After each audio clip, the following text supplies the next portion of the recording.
सोलापूर महानगरपालिकेची अवैध बांधकामावर कारवाई. गुरुवारपेठ व शनिवारपेठ येथे 11 गाळ्यांचे पाडकाम.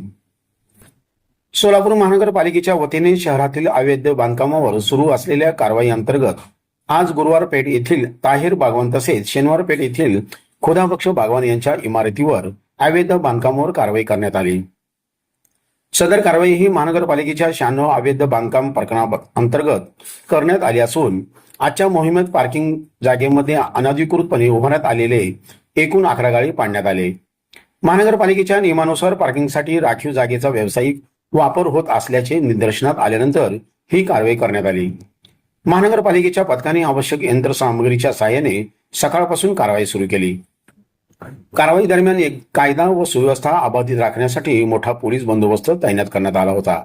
यावेळी कार्यकारी अभियंता श्री मठपती, उप अभियंता श्री आनंद जोशी, सहाय्यक अभियंता श्री शकील शेख, श्री इर्शाद झरतार, कनिष्ठ अभियंता श्री गणेश काकडे व बसवराज बडगा, श्री सलमान मनियार, दयानंद आवताडे, दीपाली मेटकरी, प्रमोद गोविंदवार तसेच अतिक्रमण विभागाचे श्री दीपक कुंभार उपस्थित होते.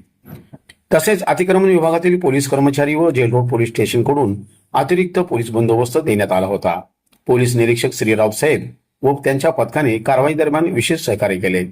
सोलापूर महानगरपालिकेच्या वतीने शहरातील अवैध बांधकामावर यापुढेही नियमानुसार कठोर कारवाई सुरू राहणार असल्याचे प्रशासनाकडून सांगण्यात आले.